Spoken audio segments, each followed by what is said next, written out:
Hey everybody out there, I want to do a little something special during the season of Lent. The Sundays for this series called Love Is will be on our website, but they will be recorded live at the services. This is something I wanted to do just for our internet folks and people on Facebook and other things. So we're looking at a series. It's called Love Is. And it might seem kind of strange because in the church, we're in the season that's called Lent. Tends to be very serious, tends to be very somber. And so last year, we talked about the 7 deadly sins. And again, it's in the name there, sin. But love, to talk about what love is, it feels like that's more like a Valentine's Day thing. But that in and of itself exposes really, I think, our really maybe cheesy way of looking at love. Love seems to be more about Valentine's Day and romance, and it's very conditional if you look at your own life. Look at the people that you love, and it's typically the people that we truly love are the people that truly love us. And we want to, and we talk well about them, and we care about them, and we might say that that we love somebody that's mean to us, or that we would almost acquaint as our enemy. But I don't know if we would truly love them, because we don't really want to have a relationship with them. We want to avoid them. But God says to love our enemies, to pray for those, and to do well and to wish well for those who would harm us, who would mock us.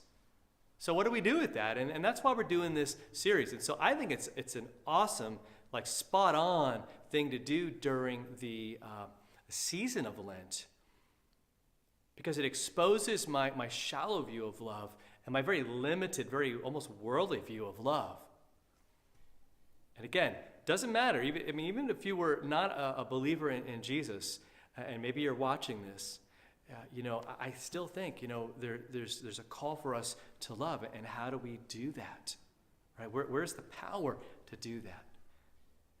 So let's take a look at 1 Corinthians 13. This is the passage that we're going to look at. Famous love chapter. If you've ever been to a wedding, particularly at a church, you're going to have heard this, right? Love is patient, love is kind. Maybe you've seen it embroidered on somebody's wall or on a pillow or something. Very, very well-known passage for a reason, because it clearly shows us what love is all about, so that we're not left guessing.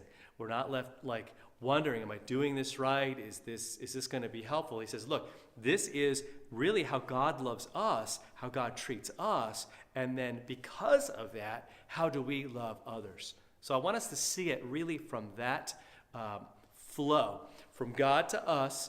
We don't deserve it. We could never earn it or any of that, but yet he does. He loves us. While we were still sinners, while we were still his enemies, he came down, lived a perfect life, and died this perfect death for us. That in and of itself, that's what love is. In fact, in 1 John, it says that God is love. And we don't love, because we're so great. We love because he first loved us. He is the one that takes the first step. He's the one, you see what I'm saying? And so when we get to this section, Paul's writing this as a pastor to a congregation, and they're in a really rough city. They're a city that's sort of like Vegas on steroids, and a lot of the folks that they were not brought up sort of in the Hebrew faith or the Old Testament faith. These are people that were far from God, and God rescued them. But what they do is they bring into their church experience a lot of old attitudes, old ways of thinking, old ways that used to rule them, but that are just really kind of incompatible. And one of those is our tendency, and you probably see this in your own life, of comparing yourself to other people, either negatively or positively. So in other words, you either say, like, I could never be like them. And so you don't really try as much, and you sort of shoot low, and you wind up hitting that target every time. Or you're thinking you're way above everybody else, which is equally wrong. The reality is that we're here to serve. We're here, and what Paul is trying to say is in the church and among God's people, and really just in life in general, God gives you various abilities to help others. That's the point. If you look at 1 Corinthians, the entire chapter 12, he talks about these spiritual gifts that people have. So some people have the ability, and I'll just look at some of these right in here. He says, all right, somebody is given the gift of uttering wisdom, right? Sharing really wise things. Someone else just has knowledge and knows so much about God and about this things. Others, it's faith. Someone else gets the gift of healing. Someone else has this gift of working of miracles or prophecy, an ability to distinguish between spirits, all kinds of different tongues maybe, where they're able to speak in tongues, and others who can interpret those. And he says, look, it's the Spirit. You don't create any of these. These are ones that are solely because of God's work and solely His power and all of that. And so no one can really boast, right? Because it's something that God gave to me.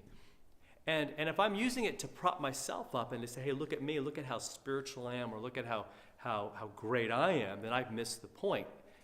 Because God gives the gifts for a very important reason, and that is to build up His body, His people, His family. If it's not going to strengthen others, if it's not going to encourage them, if it's not going to challenge them or comfort them, or bring healing into situations, then it's really kind of a misuse of it, or an abuse of that God has given to you. And so he has this whole discussion, and then he says, okay, so what kind of gifts should you be praying for and want to have, right? Because we all want to help out. But he says, desire the higher gifts. And it's really kind of an odd statement in here. Like, what does he mean? And I think what he means is your hope should always be that you're going to be given an ability that's going to help someone else out, that's going to glorify him, and that's going to help somebody who needs it. It's going to help the benefit the whole of the body, the most people. Okay? But then he says, and I will show you a still more excellent way. In other words, he's saying there's something bigger than all of these pretty incredible gifts, right? The ability to do prophecy and the ability to do all these things, those are incredible things. They're pretty miraculous. But he says there's a one ingredient that's got to be there, and let me unpack that. So 1 Corinthians, so when 13 hits, chapter 13, he says, okay, let's suppose, and he gives you this whole list. What if I could speak in the tongues of men and angels? Right? What if I could put Billy Graham and any other preacher to shame, with my eloquence and my ability, and I could actually, have angelic language, whatever that is, the ability to speak like an angel. What if I had that, but I didn't have love? Now, I don't think any of us would argue whether that was not an outstanding and astounding gift to have. But he's saying, if love's not the reason why, if love's not part of that, if that's not being done out of love, in the service of love, then he goes, then it's actually a noisy gong, it's a clanging cymbal. And I love cymbals, man. I'm a big band guy, I love drums, and gongs are cool. You don't see them much, but they're there. But we're not talking musical. We're talking about when those things are used to annoy, where someone's just whacking away at it and hacking at it, and it's just stop. He's saying that's what we're doing. If I'm speaking and telling people, but it's not a love thing, I'm actually doing harm maybe. And what if I had prophetic powers? I could really see where does God want us to do here? Where does God want us to be? And if I could understand all the mysteries, I could understand what communion is and really understand and unpack that on a much deeper level than everybody else. And I just got it all, right? And I knew it all. I had all knowledge and faith, so much faith that I could move mountains. But if love's not there, he goes, I'm nothing. I'm nothing. It's nothing you should look at. It's nothing that you should, take notice of or listen to. If love's not there, what good is it? If I give up all that I have, if I were to just say, hey, I'm going to give everything to the poor and deliver my body to be burned, if persecution came and if I were to say, yes, I'm going to let them do whatever they need, I'm not giving up, I'm going to keep going, but if love is not directing that, He says, I gain nothing. So I gain nothing. I am nothing. And I'm really just a bunch of annoying and irritating, right? I'm nails on a blackboard in the hearts and the minds of people, and maybe even of God. That's a really bold statement. That this is where he kicks this off with that. Love has to be. So when you look at love is patient, love is kind, and all that, don't just look at these as niceties, as well, this is how you should be. He's really saying, like, love is the essential thing. It's what makes it all work. It's what makes it all amazing and incredible. He's not downplaying all these things. In fact, he's saying these are amazing things, but this is how important love is.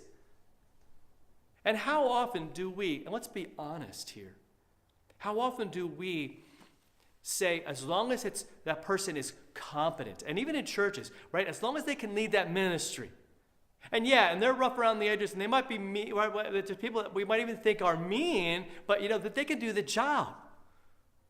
And what we got to say, no. What this passage is saying is no.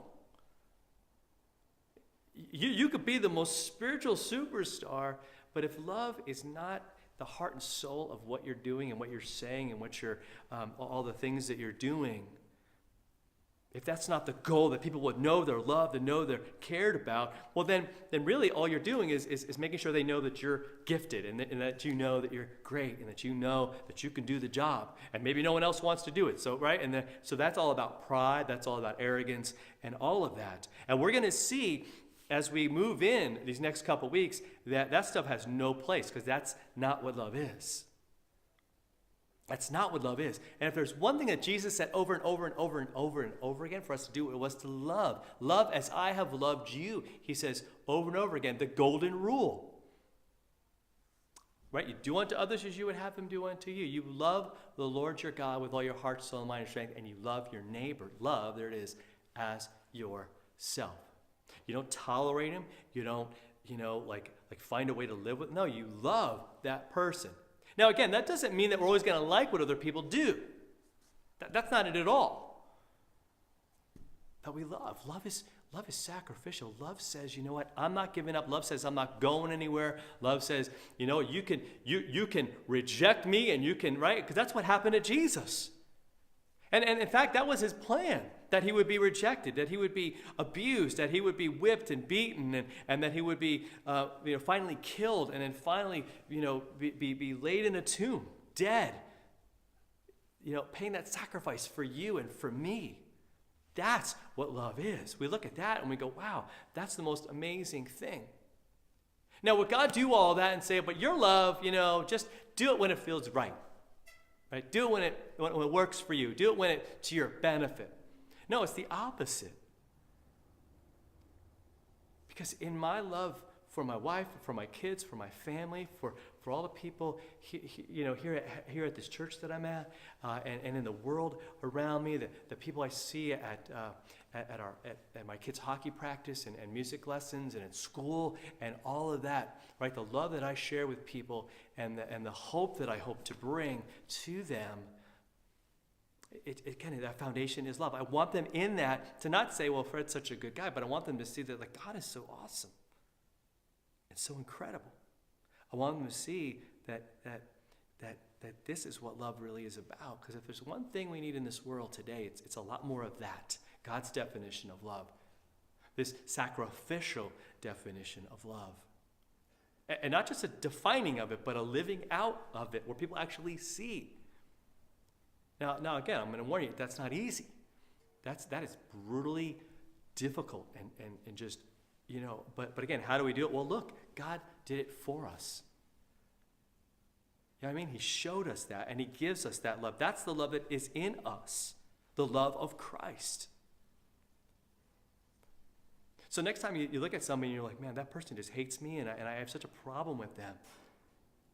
Right? Instead of, I think we should be more honest and maybe stop saying, hey, I love that guy, or I love her, even though I don't want to be around them.